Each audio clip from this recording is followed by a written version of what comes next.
الحمدللہ رب العالمین والصلاة والسلام علی رسولہ الکریم اما بعد فاعوذ باللہ من الشیطان الرجیم بسم اللہ الرحمن الرحیم الا بذکر اللہ تطمئن القلوب صدق اللہ العظیم۔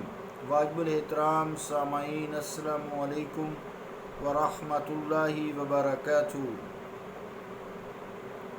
آیت کریمہ جو تلاوت کی ہے اس کا ترجمہ یوں ہے: سنو،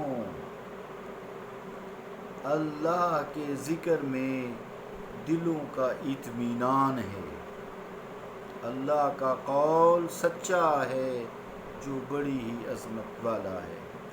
عزیزان گرامی قدر، گفتگو چل رہی تھی تزکیہ نفس پہ، جسے تصوف کی اصطلاح سے موسوم کیا گیا ہے۔ اس میں انسان کی جو کیفیات ہیں بدلتی ہیں،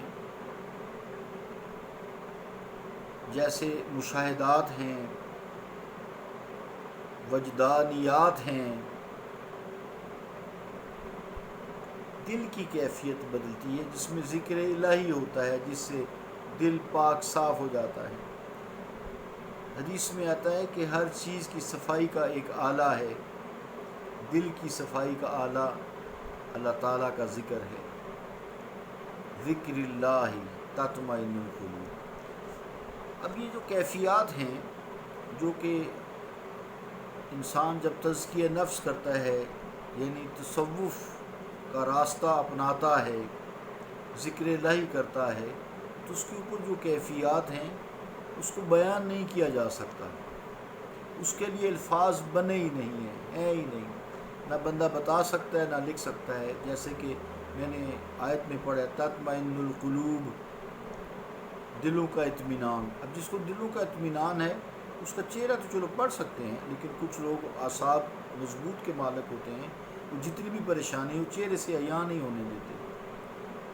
تو بہرحال چھوٹی موٹی کیفیات جو ہیں، غم ہے، خوشی ہے، ان کا یہ حال ہے کہ ان کے لیے الفاظ نہیں ہیں، لیکن ان کا انکار نہیں کیا جا سکتا۔ ہر شخص کے ساتھ یہ زندگی میں ہوتا ہے۔ حالانکہ وہ کیفیات جو صاحب حال ہے اس وقت سامنے پہ طاری نہیں ہوتی جو سن رہا ہوتا ہے، مگر ایسی کیفیات کو غالباً اس لیے تسلیم کر لیا جاتا ہے کہ ان سے نوع انسانی کی ہر فرد کو واسطہ پڑتا ہے۔ اس سے یہ بات ثابت ہوتی ہے کہ انسان انہی کیفیات کے وجود کو تسلیم کرتا ہے جس سے اس کا واسطہ پڑتا ہے، مگر جن کیفیات و واردات سے وہ محروم ہوتا ہے اس کے وجود سے صرف اس لیے انکار کرتا ہے کہ اسے وہ نعمت حاصل نہیں، اس سے وہ دوچار نہیں۔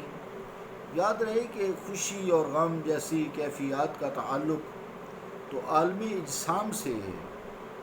جو لوگ ابھی تک مراحل اجسام ہی کو عبور نہ کر سکے ہوں، ان کے نزدیک روح اور روحانی مراتب جو ہیں، روح اور روحانی مراتب جو ہیں اور کیفیات کا وجدان، عرفان، ان کے ہونے کا نہ ہونے کا احساس کیسے ممکن ہے؟ مگر حقیقت تو یہ ہے کہ جسمانی کیفیات کے وجود کی طرح روح اور پھر روحانی کیفیات کا وجود بھی ایک ناقابل تردید سچائی ہے۔ اگر آپ جسم کو مانتے ہیں تو جسم سے تعلق رکھنے والی ہر کیفیت کو بھی تسلیم کرنا پڑے گا، اور جسم جس سے زندہ ہے، روح، اس کو بھی تسلیم کرنا پڑے گا۔